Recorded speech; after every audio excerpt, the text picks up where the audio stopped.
Hi, I'm Dr. Michelle, and I want to share with you a very important secret about life and death. It's about life purpose. Are you living your life purpose? And how do you know the difference between living your life purpose and simply pleasing other people and feeling good about it? Hi, thanks for joining. I'm talking about living your life purpose. Do you know when you are on track and when you have just fallen into a habit? And it's not so easy to tell the difference because we're brought up to please people, to please our parents, to fulfill their expectations, or maybe to react against them. Hi, thank you. So how do you know the difference? Hi Kimberly, thank you for watching. I was doing a presentation on Wednesday about living your passion, actually what I call your brilliance, that is sharing the gifts, what you are meant to be doing in this world. And thank you. And what's your passion? You could go ahead and put that in the timeline if you like, in a comment. So why is it so important to live your passion? Well, there was a study by a hospice nurse, best-selling author Bronnie Ware, and she went out and she interviewed hospice patients and found out that the #1 regret of the dying was not living a life true to yourself. But how do you know? I mean, when you're in the course of life, you're doing what you need to do, you're being responsible, you're doing everything that you've been taught as a child, and a teen, and then you go through life and then you wonder, whoa, what happened? Did I live the life I was supposed to be? I'm getting a funny shadow, but I think it's not a shadow. I hope not. Anyway, so it's important to live true to yourself. But if you've never done that, it's really hard to know what that is. Not to mention that over the course of your life, you have developed patterns and habits. Hi, thank you for joining. And what is your passion? We're talking about passion and living your purpose, sharing your gifts, or as I like to call it, sharing your brilliance, why you're really here. And of course, I'm making an assumption. Thank you. Thank you. I'm making an assumption here that to live your brilliance is what you came to do, that we are spiritual beings on a human adventure. And so we're here to fully embody our life purpose. But as children, we're often redirected towards taking the safe path. Because goodness knows our parents want to make sure that we're safe. That's their job. And they don't want you to go off doing weird things that they don't understand. For example, my husband is an artist, and yet his parents never understood that that was his passion. And even today, there's a way in which he has gotten sidetracked into doing those actions that were most reinforced by his parents. And I personally did that for a long time, almost 50 years. I didn't even have any awareness that I wasn't living my passion. I was so focused on the need to get approval from other people, it wasn't even in my mind. It wasn't on my radar. So part of the purpose of this Facebook Live is to say, what do you think your purpose is? What are you here to do? What do you feel driven to spend your time? And how do you know the difference between whether you're doing it because it's expectations, maybe expectations you're not even conscious of, or is it truly your passion? Well, there's a way to tell the difference, and that is how you feel when you do it. Do you feel great? Do you feel accomplished? Do you feel fabulous whether or not anybody gives you approval or not? Is it satisfying in and of itself? And if it's not, if you feel resentment when you don't get approval, when you don't get people reacting and patting you on the back, then it may not be your passion. But then again, there's some wrinkles here. For example,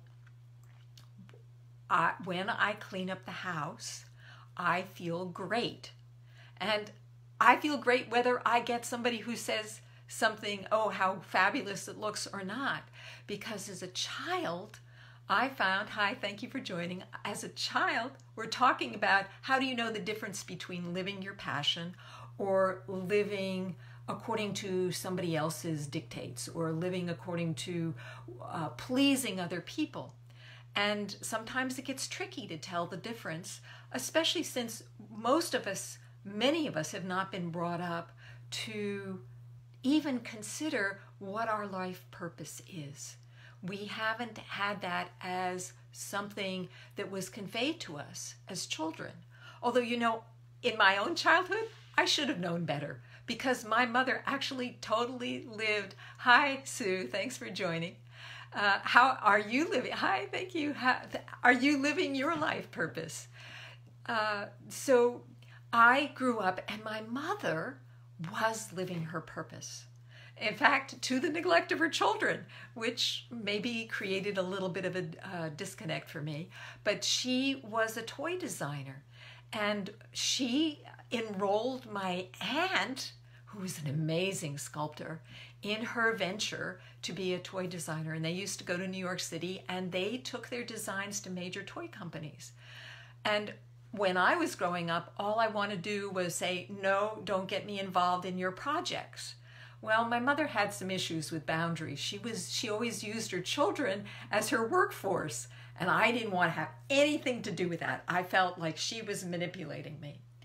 But she was also teaching me how, in her role modeling, how to live your purpose. That was her being an artist was the most important thing for her, and that other things would take care of themselves. Now, I happen to believe that there needs to be a balance. Right now, we have a full moon in Cancer, and it's about shining light on, are you taking care of your home situation? Are you nurturing yourself? And for example, maybe if you were involved in your passion, you might get too obsessed with it. So there has to be a balance between your family and living your passion. If you put it all into your passion, you may be hurting people, or you may end up at the end of your life having created great things. You built your own version of the Taj Mahal and yet be alone at the end, because our connection with other people is very important. So what caused me to pick up this topic in the first place? I did this workshop, as I said, on Wednesday up in Petaluma. And I asked the people in the audience, hi, thank you for joining. I asked the people in the audience, what is your passion? What is your gift? Why are you here? What really is special to you? And there were a lot of women who said that being a mother and taking care of their children and their grandchildren was their heart's desire, that it made them feel totally complete. Of course, my own mother showed me something completely different. But then maybe that's just because she didn't have such a great mother either. I don't know. Maybe that's why there wasn't a lot of balance. But how do you know if being a mother is enough? In this day and age, motherhood only lasts for a certain amount of time, and then your children grow up and they leave the nest. And then what? Then what do you do with your life? My sister-in-law is a fabulous mother. She is amazing, and she has raised two phenomenal children. And I would say she must be a pretty good mom. And yet, even she needed to go out and find out something else that gave more purpose and meaning to her life. And so for a while there, she was teaching yoga to people who are hard of hearing, because she's hard of hearing, and she would sign, which I thought was amazing. And she has explored other things. Sometimes it's difficult to go out and do that when you have developed a relationship with your partner in which you're the stay-at-home person and you take care of making your house beautiful and you take care of the children, and it's very easy to fill up your life that way. But I would invite all of you mothers out there, as you're growing older and your children have left the nest, to ask yourself, what more is there? I happen to believe that unlike the acorn, we don't just turn into a larger and larger oak tree, that who we are and what our mission is actually changes over the course of our lives, that we find out that maybe at one period in our life, for me, it was going out and sharing my movies and encouraging people to wake up, to realize that life is short and that you need to do what you're meant to be doing here or you're going to regret it. That to be conscious and aware and feel the upliftment of living your purpose.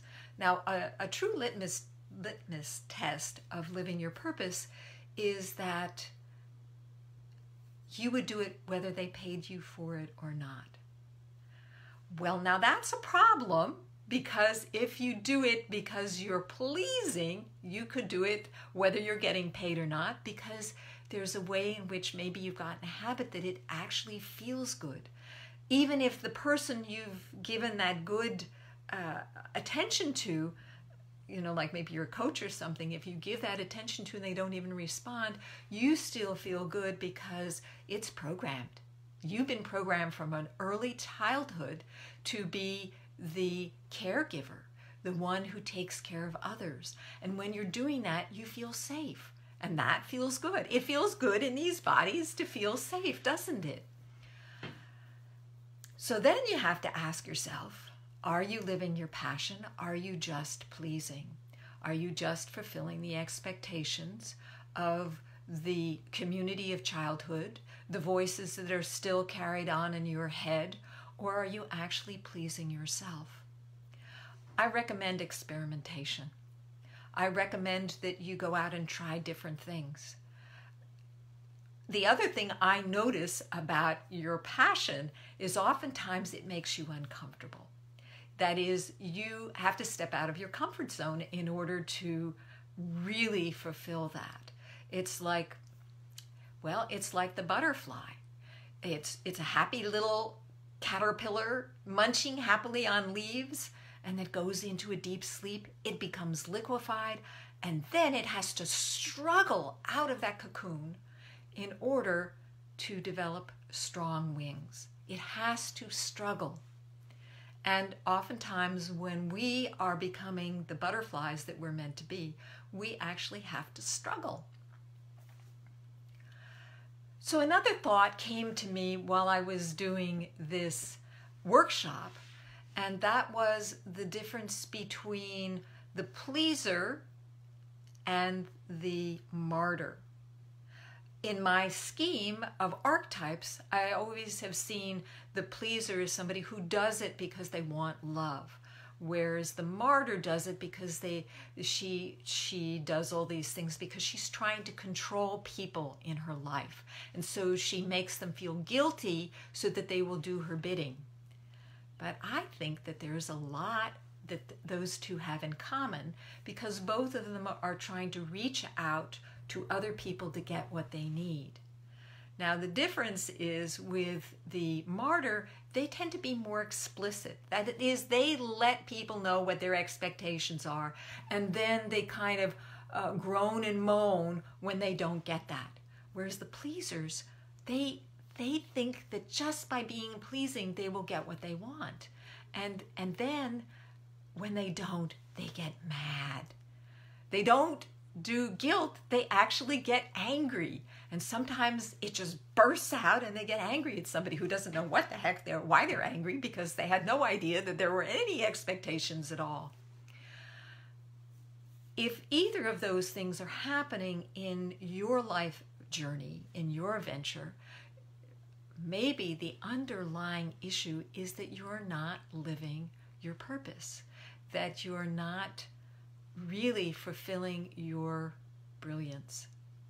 So how do you find out what your brilliance is? You never were encouraged as a child. How do you discover it? I mean, as I said, in my own case, I had no idea because I never even thought about it.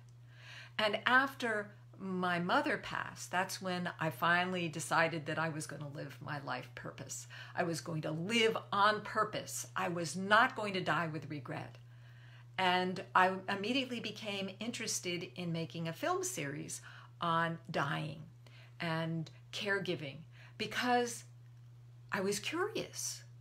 So that's not a bad reason to do things. And it certainly took me out of my comfort zone. And that it was so compelling that I had to do that. Now, of course, I have to admit that at times what kept me going was what my mother said. And the other thing that kept me going was my feeling of responsibility to the people that I interviewed, that I needed to complete that film or those films in order to justify the time those interviewees spent with me. So was that really my passion or not? Well, interestingly, I'm not making films right now. My passion right now is coaching others to find out what's blocking them from living their brilliance and to help them to break through those blocks. And oftentimes the blocks that I run into are blocks around fear. Fear is a big block, that if they go and do this something else, that people are going to get angry at them.